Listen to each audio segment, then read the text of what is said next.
Chilly here with Sirius Dallas Moon. This is Venus, our basically Jupiter night. And Moon has just crossed Jupiter's with Procyon, trining Saturn, and it's Venus hour. So Venus is in Sagittarius, ruled by that Jupiter. That's ruled by that Moon. So midheaven is 8 degrees Taurus, ascendant 13 degrees Leo, and ascendant Sagittarius. I want to talk about with this lovely water trine accentuated by the moon, Mercury in Scorpio, Saturn in Pisces, Jupiter moon in Cancer. I want to talk about the positive notion of karma. And with Pluto in the second degree of Aquarius, which is a Venus degree, it's a relational degree, um, and Uranus at the end of Taurus. So this is some good word out there for people, and especially it goes out to people that have felt for one reason or another where they put their heart and soul, whether it's into a relationship, into a person, into an endeavor, and they may have felt that at certain point in their life, um, something doesn't seem to come from where they put their heart and soul in. And this is both an illusion and a trajectory. Um, when we put our heart and soul into something, what, first of all, it is energy. And so that energy of benevolence has a trajectory, and one way or another, it's going to be there for us in ways that we did not necessarily predict. Now, rather than thinking about it as, oh, the harm that you made another person feel, you are going to feel, and so on and so forth.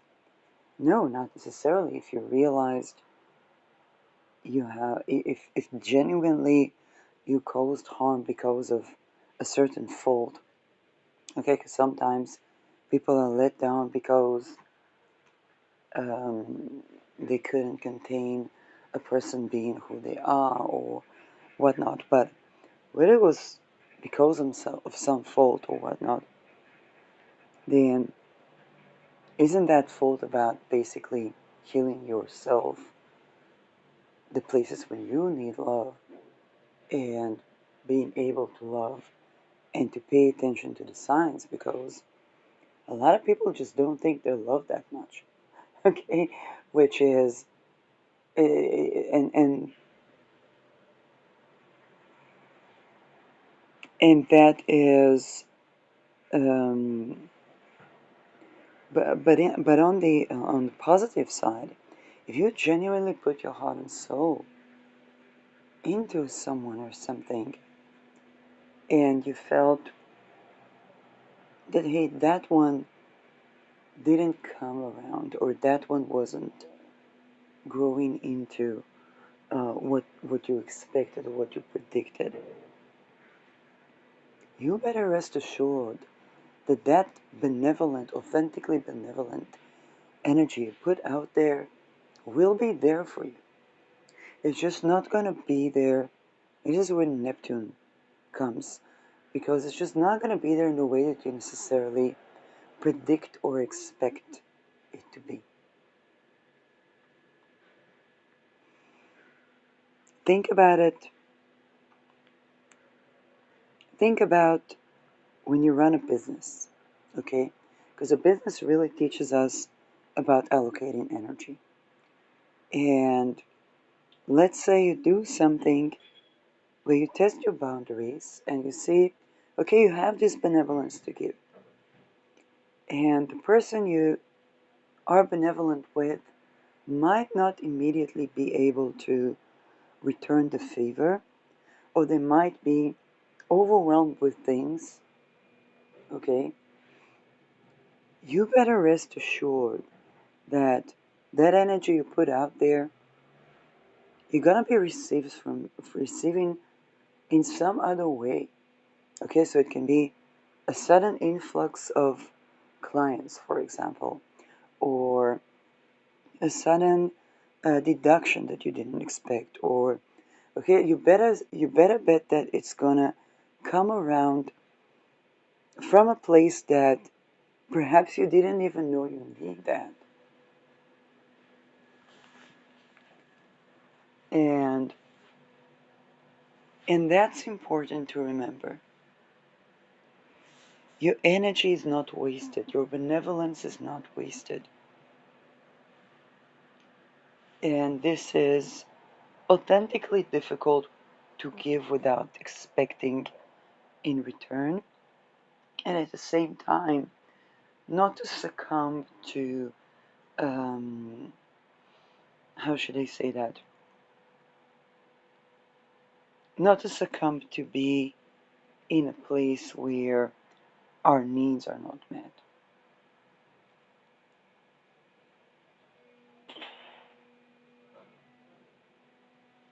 Okay?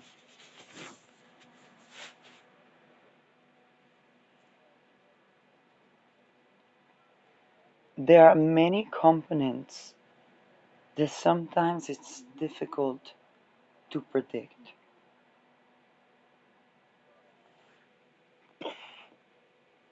If I think about when I began to run my business and I saw something not growing, and yes, there was a ritual done on me. Okay, it was definitely um, something beyond horrific. At the same time, there are many things that I needed to heal and recover and also to be aware of before I jump to the next phase, whether it would be the taxpayer phase or or running a business phase where there's still things that require completely setting aside anything and dedicate to being so that I can exist.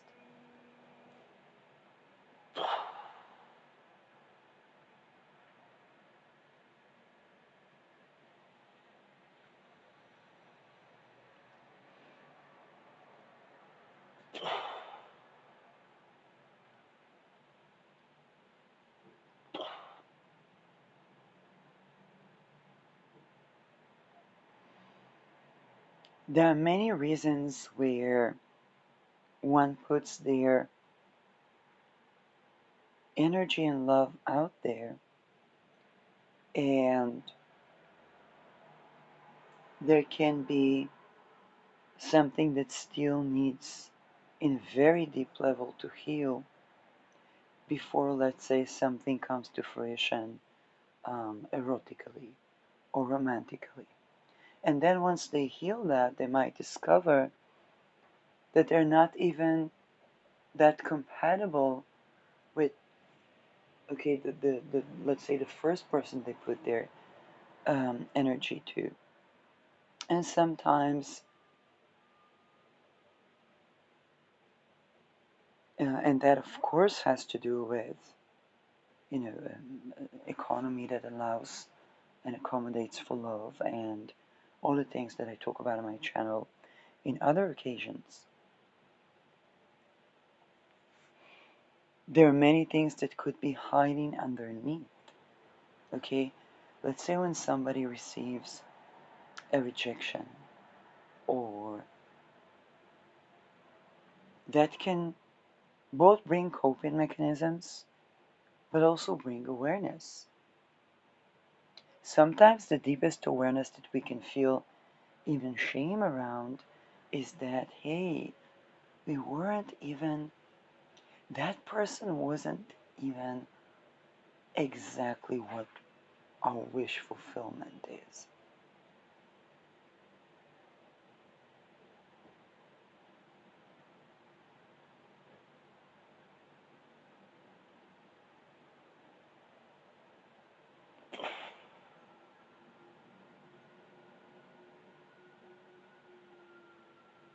We were just craving to fill in the gap of longing, of missing, of void. And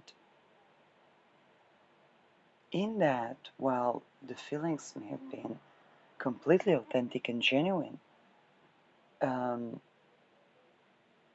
there was something that was not really allowing for that particular, okay, and that can be around many things.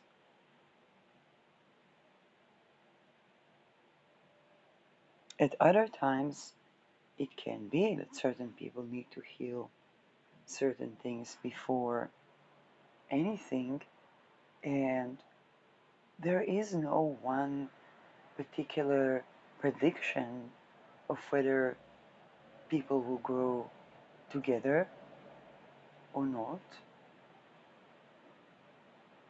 And putting ourselves out there with our benevolence, it might not be arriving to us in the form of, let's say, reciprocated romantic love,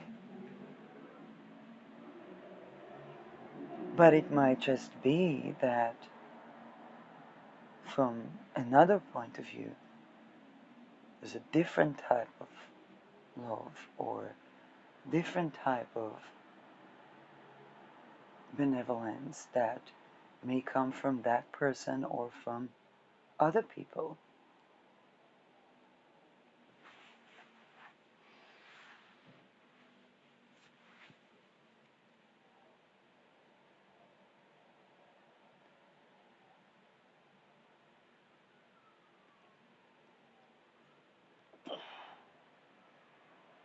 But you rest assured that the benevolence, the authentic benevolence and love you put out there in the world is not lost.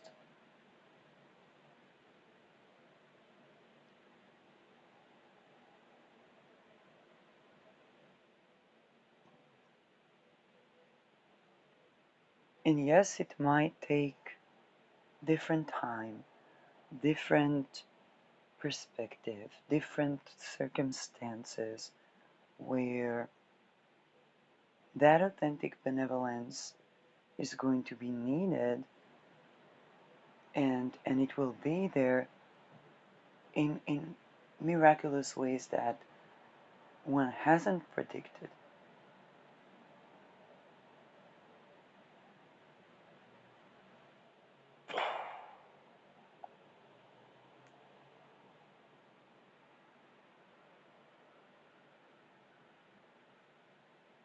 Even what could be considered misfortune. For example, my parent never got assistance with housing. Now they're putting all the public housing, whether it's in Ontario, Canada, in United States. We saw that in Europe. And there is a trajectory where public housing is being removed. Not forever, but that's definitely something that I see happening. And so the rage and the anger at the misfortune now becomes a situation where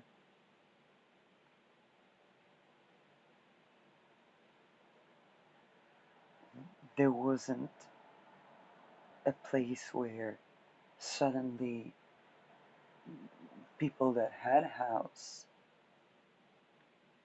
suddenly don't because of that particular thing. Okay, Nobody knows what will be with them. Um, and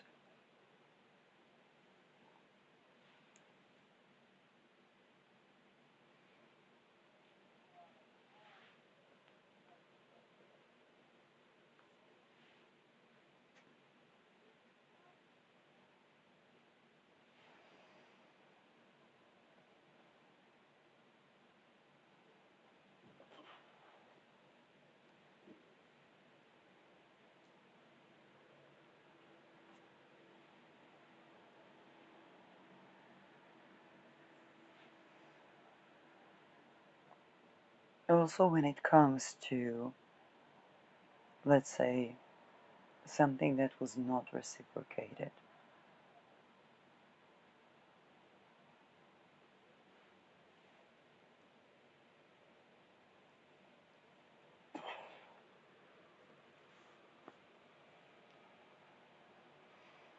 this is where the pain and the grief is real, and the acknowledgement of what is the essence of the longing is real, and that very being with that manifest what is.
We're living in a world where there are beings, people, human, that come to this world not even registered at birth and go through horrors.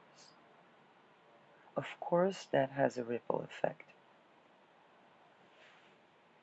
Of course, that has a ripple effect on infants, on society, on the ability to love.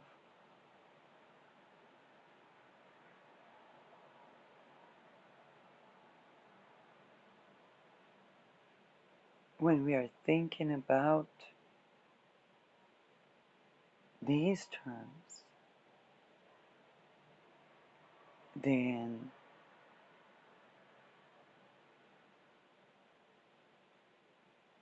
the awareness to that perhaps can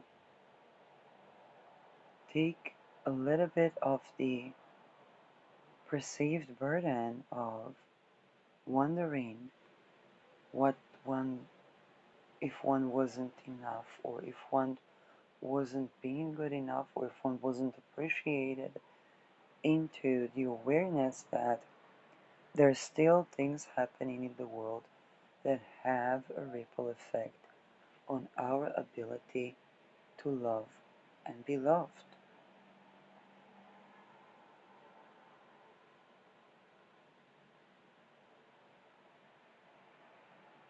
If you, let's say, befriend a person and that person doesn't even know what traumas they have.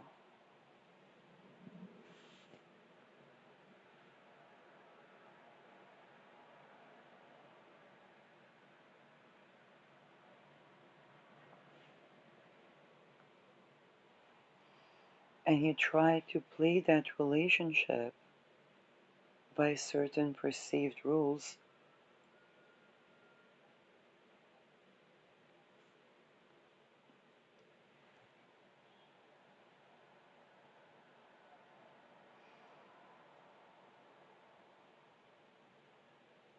And then, of course, when one gets disappointed, some people believe that they were abused because somebody wasn't able to be in a certain way with them. Okay. Um,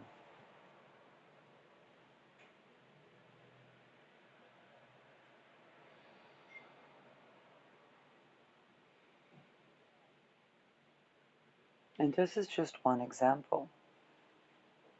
There are other examples where somebody, um, rather than being avoidant, has not too much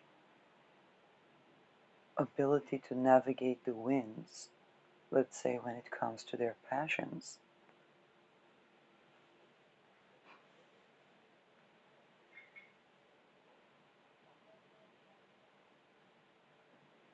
And then the attempt to think, hey, why is that person, is that person monogamous? Is that person non-monogamous?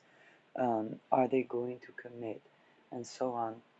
Sometimes it's about realizing one's own, whether it's commitment style, erotic nature, and so on. And sometimes they can be things that are even deeper. And intimacy, as it brings those things, particularly when it's two people that may have those deep things, and the um, coping mechanism of wondering about if somebody is committed, okay, it's a coping mechanism. Sometimes, not in all times, yes. I don't want to make people believe that their natural needs that they are in contact with are coping mechanism, because that's not where I'm going with that at all. Um, but it's also the awareness that when one dissolves the underlying, sometimes dissociated from traumas, they might not even be with the same person. And it's not because somebody is good or bad, it's that our authentic nature has gone through ripple effect of such megalithic trauma to try to put the very nature of what our erotic needs or whatnot under control, so it could be extorted or shamed or.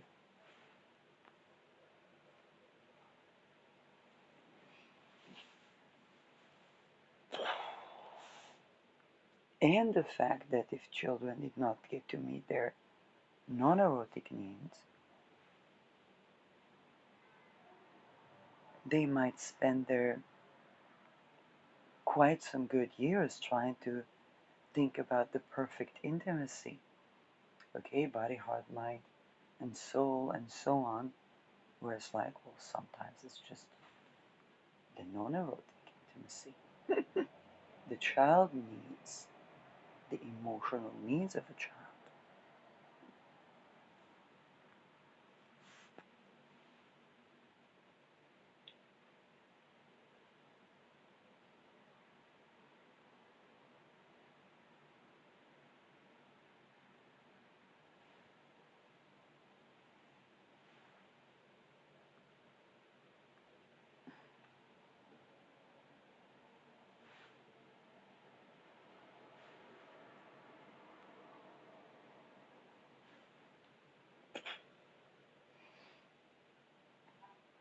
So, essentially,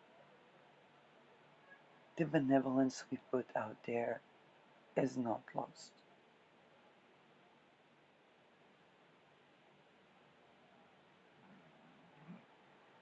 The emptiness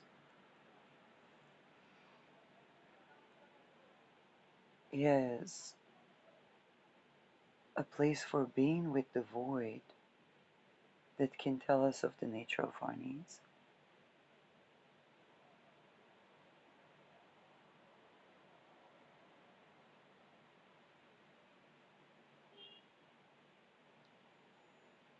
Or begin to be connecting us with what was it that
so rather than thinking about, oh, what the harm that was caused, it's going to this, it's going to that, the antidote to that is that the benevolence that we put out there is not lost. And if indeed we caused harm, not because we have our own I am and said no to what is not, okay? That's not causing harm.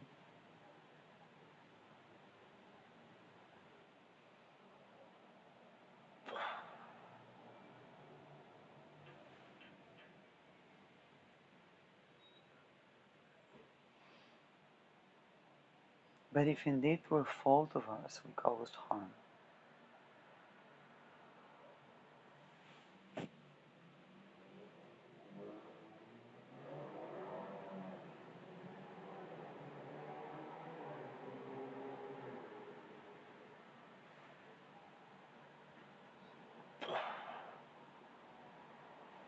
then taking action about transmuting that harm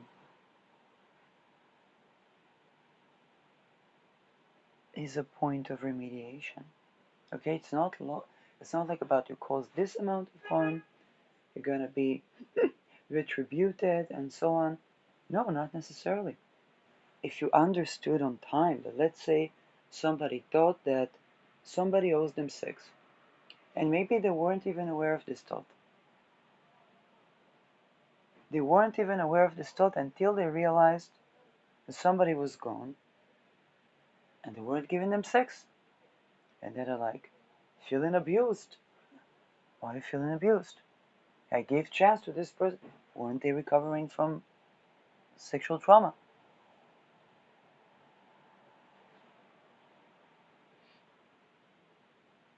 Could it be the fact that they couldn't even know what or who they are attracted to? Because first of all, they had to recover from that.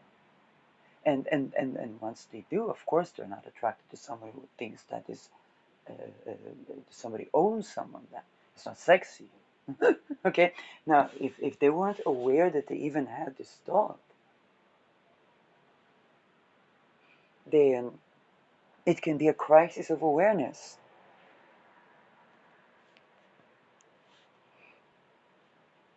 I like to give the story of Hans Medema because Hans Medema smuggled his wife out of extortion cult that was castrating, doing ritual abuse, and so on and so forth.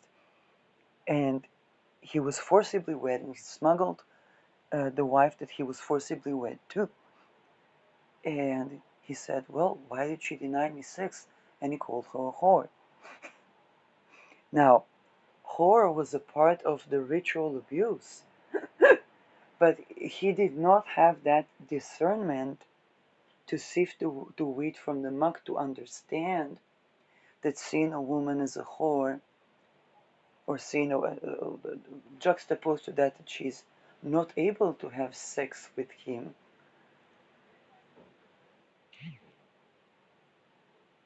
that the person being tortured and raped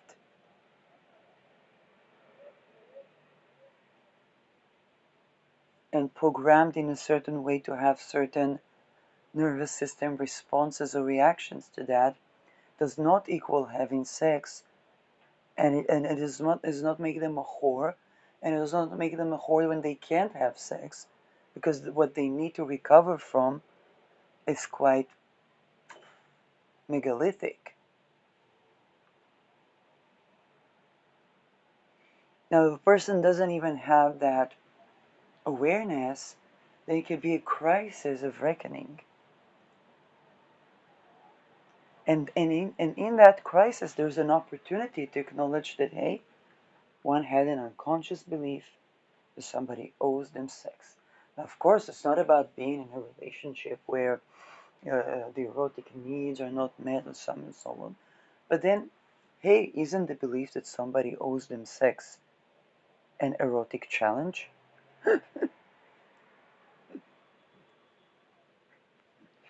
Like, isn't that something that keeps intimacy from flowing?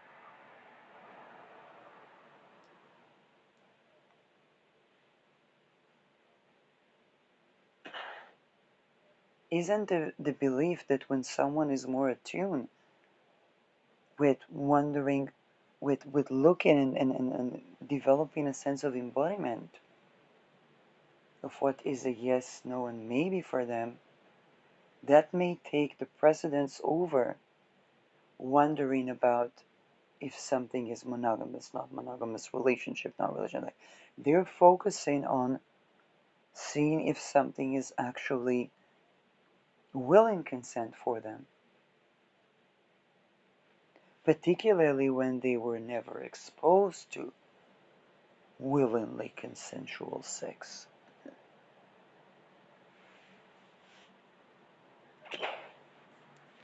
With that, there may be revelation. Oh, there is another type of intimacy that is needed. Oh, there is an entire societal norms. People care more about whether to use the small fork or the big fork, rather than the fact if the questioning what are they eating human flesh.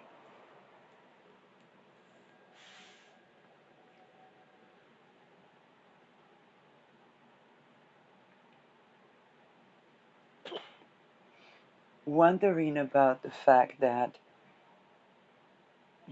a union with someone is also an eighth house thing, which means consolidation of wealth.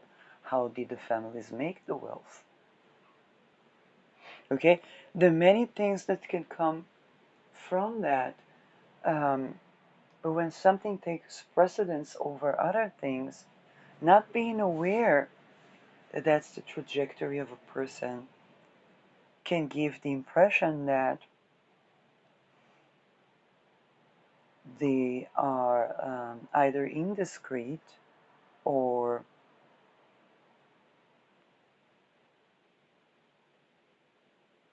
don't have values, so to speak, well, isn't that a societal shame that people don't know to even discern when a person is going through that phase of seeing something that is a yes to them? Because society is so used to something that's not really willing consent.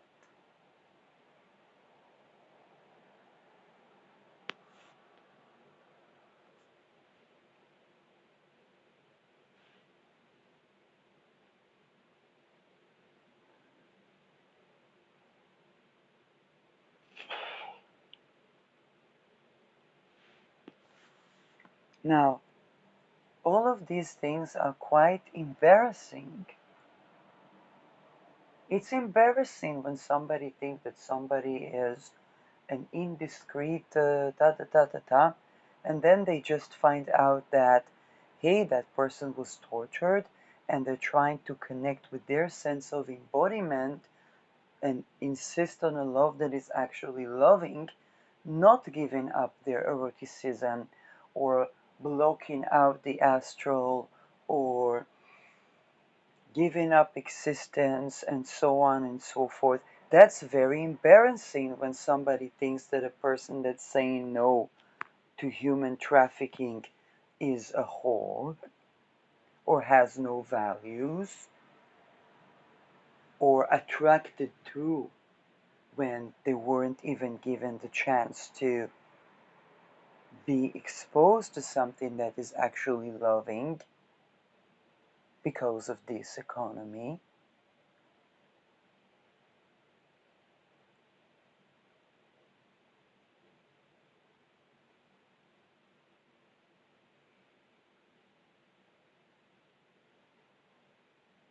So that's quite embarrassing.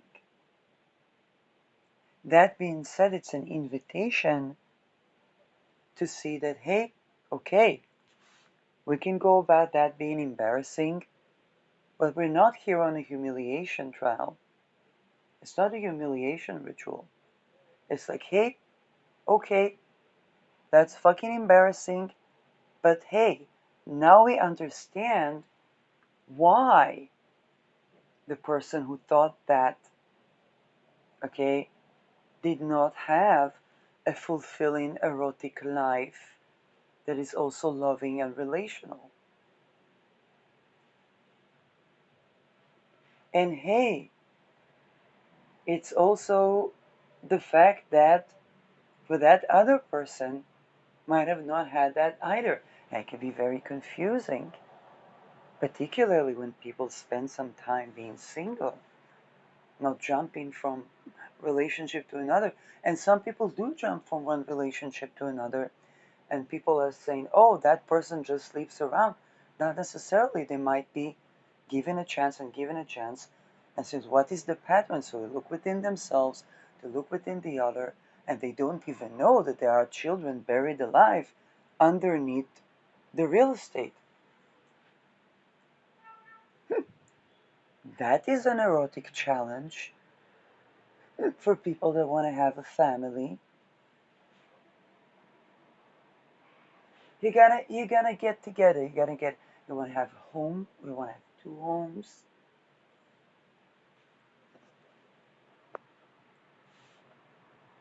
What about the children? What if you separate? How do you plan for the possibility of separation to be amiable?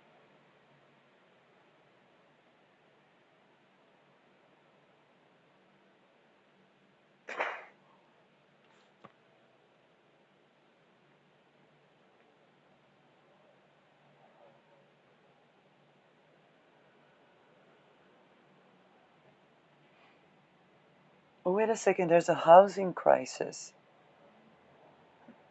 Yeah, and you expect to have a good orgasm with that. People are literally losing their homes.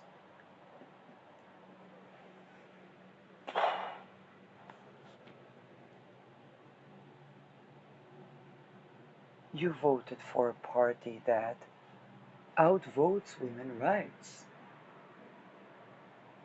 That may be an erotic challenge.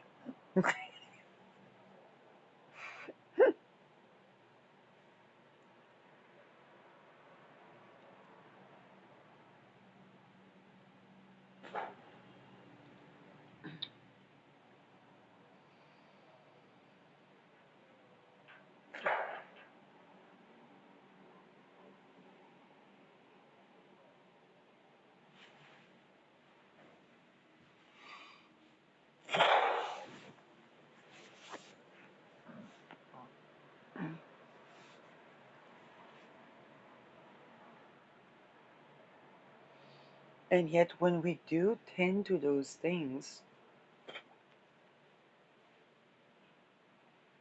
hopefully people did not get themselves too entangled in things like, you know, human trafficking and the like. But when we do tend to those things, then we see that the benevolence was not lost.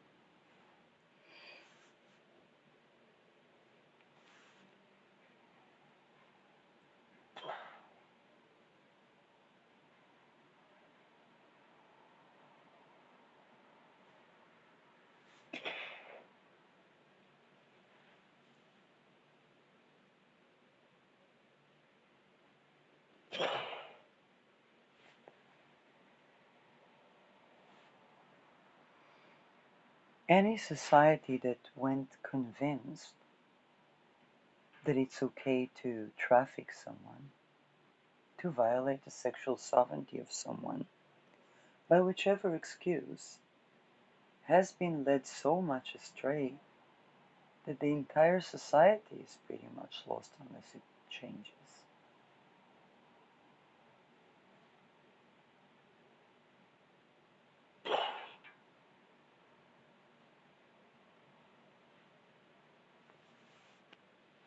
That's the story of Sedna. And of course, it is Mercury hour. Mercury rules Sedna now.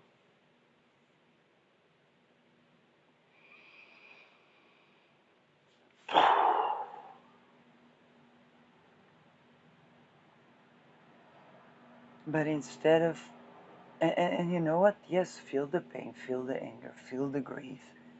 Don't ignore the authentic essence of your heart. At the same time, don't lose your head either.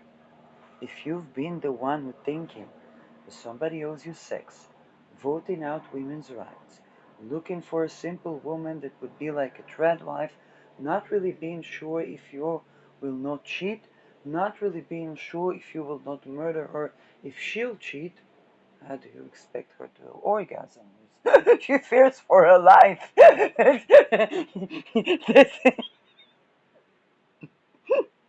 Okay? That's an invitation to ponder on or meditate on things that could change.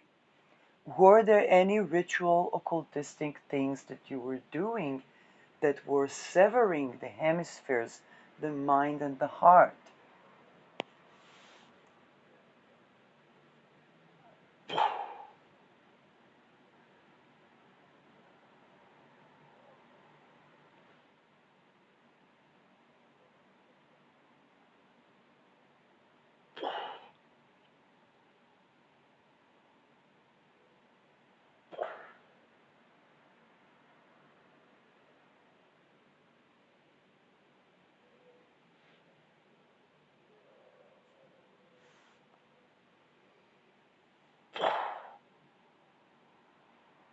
Now, here is the thing, some people try to find what would be the best in a society that is absolutely Nazi.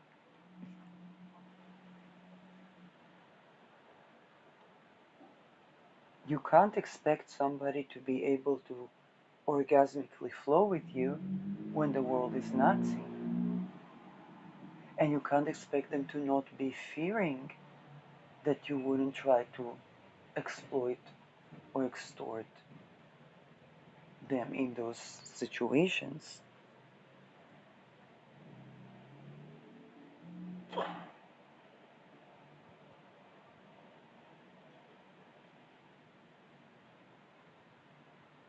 And I'm being incredibly benevolent here with the interpretation.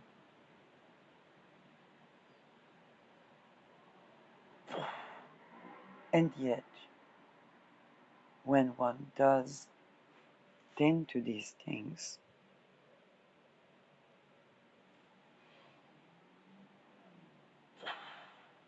and this is not about doing good to erase what was doing bad, and then to do more bad, knowing that we can erase it later. No.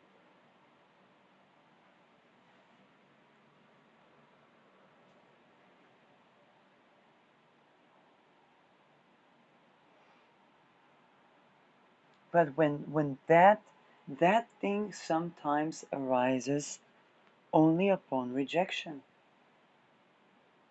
only upon somebody being gone, sometimes somebody being completely gone. Most men, that the part of where men murder their spouses after their spouses die, that part nobody talks about. That great missing, that they have only themselves to blame.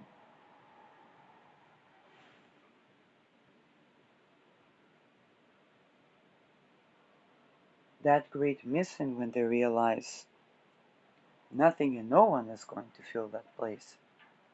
Because who will be trusting with the man that murdered his spouse, right?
Where there is ritual abuse, there will be cheating.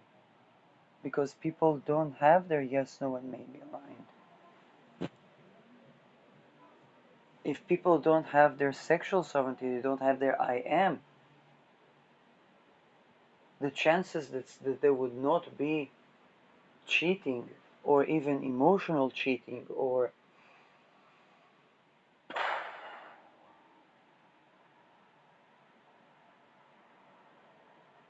and even when we are being accommodating and saying, doing the Esther Perel, cheating can happen.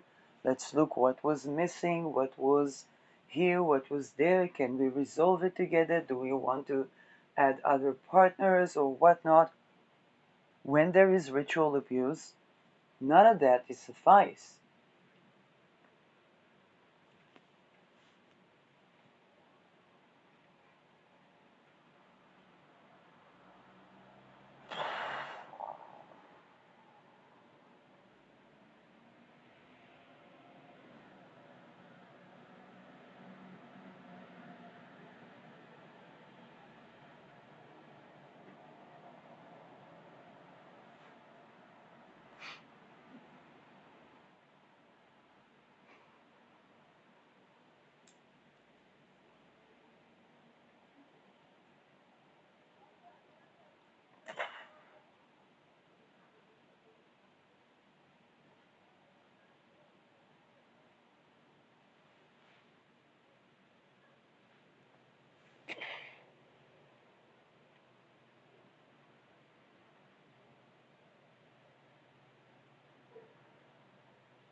Okay, and I don't need to elaborate on the many ways that can play out.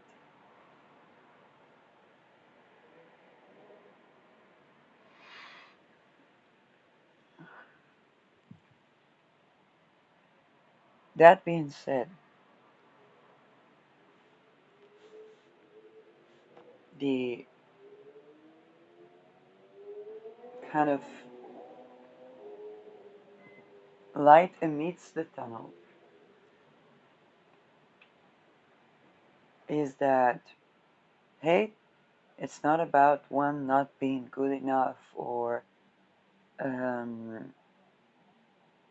or anything of that sort. There are those things that are absolutely not conspiracy, and they're non-negotiable. It's not something that one can have a beautiful life and have that in the world without that ever meeting anybody in any place.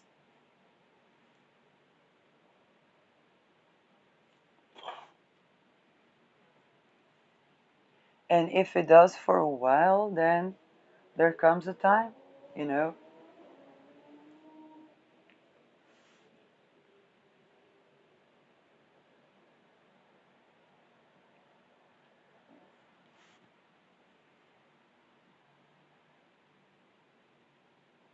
And some people tend to it in various ways. Some people simply, you know, they grow, they raise children, and they donate to other children. Or, okay, like there are many ways to tend to that. It's not about preventing life from ourselves or anything of that sort.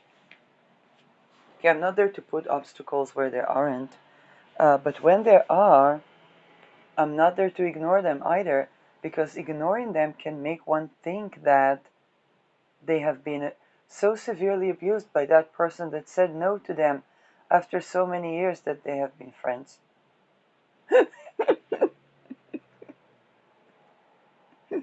And talked about the fact that they're not a couple several times. And and that person was quite single because they were trying to recover from something to do with sexual boundary violation. So those things make it very challenging to have intimacy.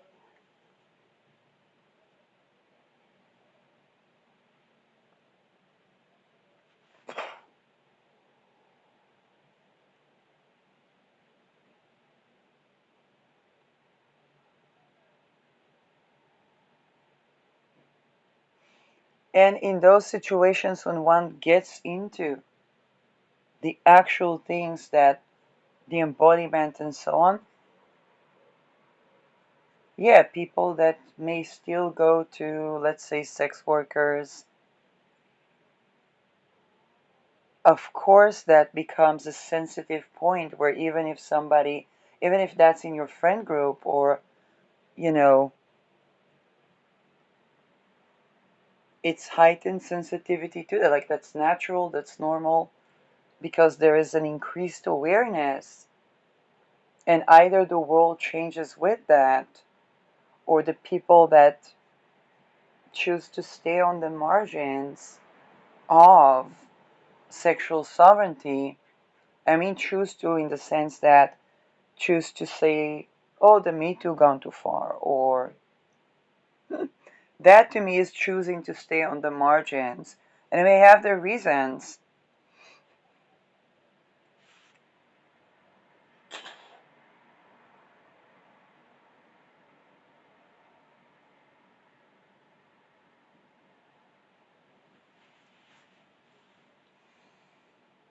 And when there is something that is an actual big deal, and we don't swipe it under the rug, then we can come to understand that, hey, that thing is something to be tending to.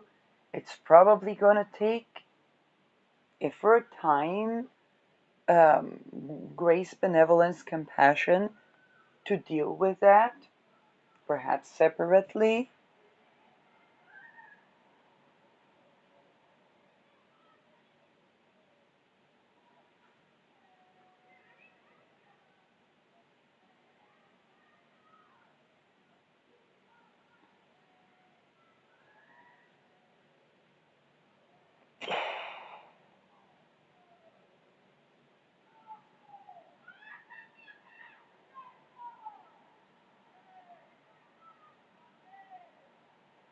And hey, people also need housing, food, to be able to have that nervous system space.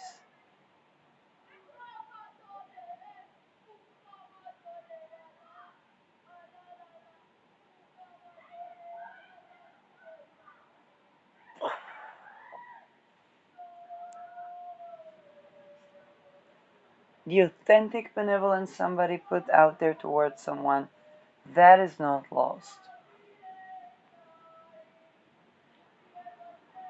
And I think that this is the important takeaway, because all of those weird behaviors were underlying things that are completely traumatic and would anyway prevent a real good connection with anyone, whether it's friendship or more, to be in general.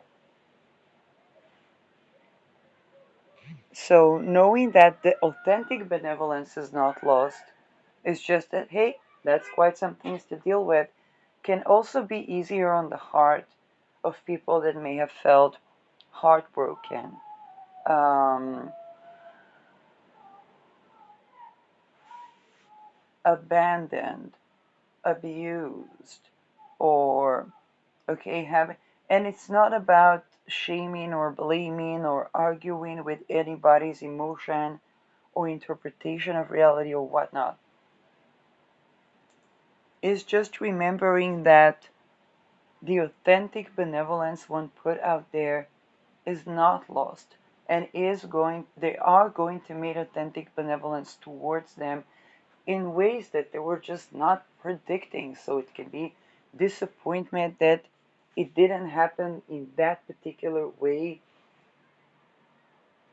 and that's human.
Now, yes, when somebody did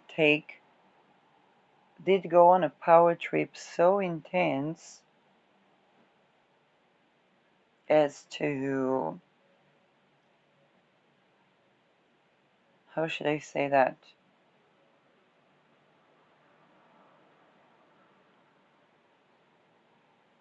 To abuse power against someone that said no.